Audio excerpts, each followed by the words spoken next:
Advertising is everywhere. We see it each and every single day. But do we really know the jobs that are behind this creative and persuasive execution? For those of you who do not know the definition of advertising, it is seen as the activity or profession of producing advertisements for commercial products or services. Advertisers work in an ad agency in different roles to complete the work for the client. An advertising agency is seen as something that is a service-based business dedicated to creating, planning, and handling advertising, and sometimes other forms of promotions for its clients. There are 4 parts to an ad agency typically. There is account services, digital services, creative services, and marketing services. First, we have account services. They are the link between the client and the agency. This is a very important role. Some of the jobs in this department include account managers, account executives, and account coordinators. Next, we move on to creative services. This is where the execution of ads and creation happens. In this department, you will find art directors, copywriters, artists, video producers, and video editors. Next, we have digital services. They are responsible for web design, search engine optimization, social media management, as well as video production. Jobs in this part of the agency can include developers, information architects, coders, and usability specialists. Finally, we have marketing services. They are the department that recommend and contrast media, as well as media department analyze and recommend. Jobs in this department can include media planners, media buyers, and account planners. To gain a better understanding of the many types of jobs this field has to offer, we have had the opportunity to meet with a few people in the industry and ask them a few questions about themselves, their job experience, and some suggestions for anyone interested in an advertising future. What educational background do you have? So I went to Algonquin, and I graduated in 2008 from the print media program, which is a program that is no longer offered. So it wasn't just graphic design, but it was also printing on actual Heidelberg printing presses. We had to prepare all of our projects from start to finish, so all the plating processes, the printing, the bindery and finishing, which was great because it really gave me an idea of how to set something up properly to print, because if I screwed it up, and I would get to the presses, I couldn't print it. And it's like, oh my God, I have to start all over. And it was hours, right? So I understand now, working for a printing company, if I don't prepare it properly, the people down on the floor are gonna get really mad at me. So. What's your educational background, so the program? Yeah, I only took this program, so I'm not sure. It's advertising and marketing integrated communicate, something like that. Yeah. Okay, when I took it, it was just advertising. Mm-hmm. And this is all I have. So I came out of high school, did my 3 years here, and then went right into the industry. So funny enough, I started up when I was in high school. I did a co-op placement, and I was determined that I was destined to be in marketing, and had a funny experience, I guess at the very tail end of my co-op experience. And I guess my mentor at the time, the gentleman who I reported into, made a comment and sort of made me think, oh, maybe I'm not supposed to be in marketing. So when I was going to school, I completely steered away from marketing and actually went into information systems. So I went into business information systems for 1.5 years. And I mean, I realized I am not a programmer, I am not a developer, and I should not be behind the screen. I should be out talking to people, coming up with ideas. And so I took 6 months off and then went back to Algonquin's first marketing laptop program. So I did that, and I ended up doing extremely well, and I entered in one of the marketing competitions that they had, OCMC, and actually came in first place, first in class for my category. And funny enough, one of the judges was that gentleman who steered me away from marketing back in the day. So it was really interesting to see full circle. And it was very rewarding on my end. And so that taught me one of probably the most valuable lessons that I've had in my career is very early stages, follow your gut, meaning you know your instincts are never going to sway you the wrong way. If you know that you're destined and you're meant to be doing something, follow it, follow your dreams and continue on that path, because no one but yourself should really be the one to decide what you should and shouldn't be doing. Okay, so what has your career path been so far? I graduated this program in 2010, sort of took the summer off, did my part-time job, didn't want to apply to some jobs, had some interviews. Ottawa's a lot of senior jobs, so then come end of August, I was like, all right, everyone's going back to school. A lot of my friends were. Time for me to get a real job.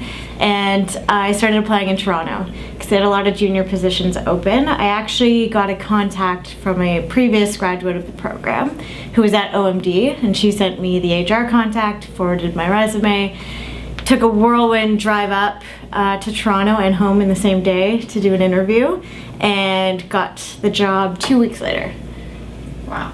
And from there, it's sort of been quick, but not too quick. 3.5 years I stayed at OMD working on the Rogers account, with Fido sort of being my lead account for 1.5 years. Moved up the ranks a little bit, went from assistant strategist, which is the starting role, into strategist and then senior strategist. However, then at that point, I was headhunted by Ogilvy, and they wanted to hire me to be a senior media strategy lead there.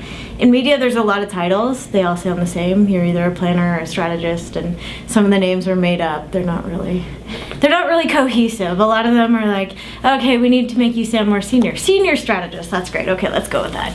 And then from there, about a year later, I was promoted to media supervisor. Then they changed all the names, and then I was the media manager, and met my boss there. So at OMD, I was just traditional media, working on TV, radio, out of home and print. And then when I went to Ogilvy, it was all digital, mostly, with a little bit of other stuff. And it's sort of how the landscape is changing, especially in media. A lot of people are spending more money in digital. So my boss at the time, Raymond Reed from Ogilvy, left to become the president of an ad technology company. So it's a DSP, a demand-side platform. He was building technologies to help sort of media in digital grow in Canada. He built some technology, sort of got a little bit bored, and noticed a big gap in the industry, which was training. There was no formal digital training. And we sort of learned from the people that sit beside us that leaves room for mistakes. So he launched a company called the Digital Ad Lab and hired me as employee number 1. So that's what I do now. I'm the director of strategic partnerships, and I work with educators, I work with businesses, and I work with professionals off the street to get them to come in and do digital training so that they know what they're doing in the industry when they're hired. And to sort of, it's good for students too. If you graduate and you're not sure what you want to do, if you come into our digital program, 6 weeks long, and once you're done, you're basically hireable or more hireable by the industry, especially within ad operations, which is ad technology and programmatic, which is growing immensely, and there's so many jobs available right now that they can't find people.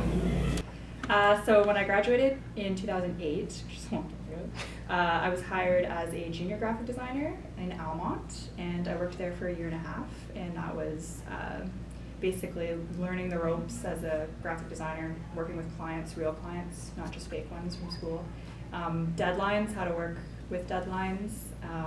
I was there, I already said 1.5 years, and then I was hired as a graphic designer at Gilmer.Doculink, which is where I'm still working, and it's been about 6 years. So Ingrid Mesa-McDonald, manager of brand integration, and I've been with the Ottawa Senators almost 10 years. It'll be 10 years this September. I started off in marketing, and like yourselves, trying to kind of discover what areas you want to pursue your career in.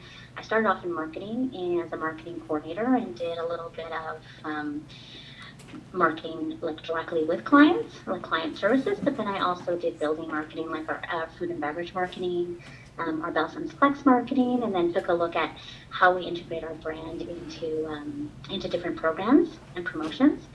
And then I did that for about 5 years, and then I moved over to corporate sales, still within the marketing, and we were the marketing activation team, and did more focus on the activation on the client side. And so I managed a team of 8, and we were all responsible for all the activations that go to market with our clients. So we would represent like a Canadian Tire, and be an extension sort of their marketing team from a sponsorship perspective. So did a lot of the contractual fulfillment, but as well as coming up with innovative ideas for them and tying in the Senator's brand into their brand objectives. So that I did that for a little bit, and then I enjoyed the corporate sales. It was very fast paced. Client servicing is always very fast paced because one, you have multiple clients. Each client is very different. So a lot of what you're doing every day changes from day to day. And then there was a position that sort of came about on the marketing side. So I decided to pursue that. And I've been in this role now for a year. And the focus for this role is basically leading up to 2017, all the events and all the programming. So we are sharing our 25th anniversary at the same time as Canada's 150th, the NHL Centennial, and the Stanley Cup's 125th. So a lot of great things happening in 2017. So I'm sort of the lead from our marketing team, working directly with our CMO and our VP of marketing. What skills and qualities would you suggest someone to work on to be successful in the industry? So I tell this to young people all the time, and it doesn't just apply to graphic designers, but specifically, I always say it doesn't always matter how creative you are. You could be the most talented person in the room creatively, but if you're not able to follow instructions, you're going to really fall into a lot of issues. I was surprised when I was in college how many talented artists that I went to school with, who I envied. I was like, oh my goodness, I wish I had this person's talent. But they were just incapable of following simple instructions that the professors laid out, and I was surprised how many of them failed simple projects. They say, build me a one-color logo, and they would do four-color because it looked nicer. And the professor would say, well, you failed, like that's not what I asked for. And they'd say, but it looks better. And I don't know if that's just because artists and creative people are really stubborn when it comes to their product or what they want to put out there. So I learned very early on not to let my creative stubbornness get in the way and just sort of really focus on what the customer wants.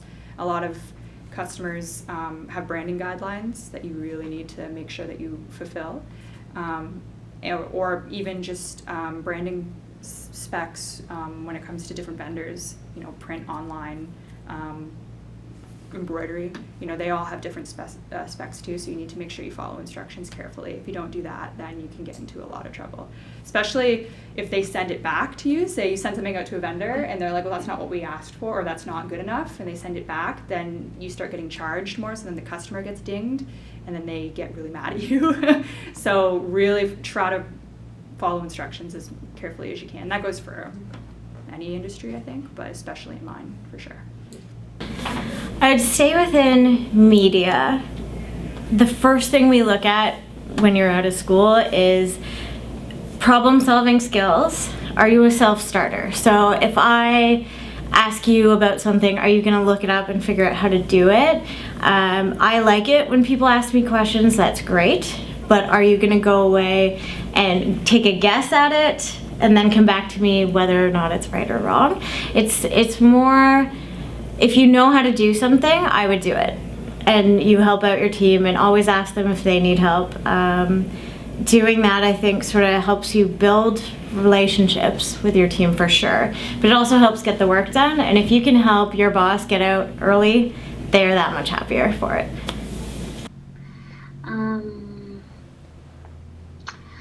I don't know how much you're doing it now, but budgeting is something that I don't think we emphasized enough on in school, and owning marketing budgets, or just even when you're running event budgets, your ad buys.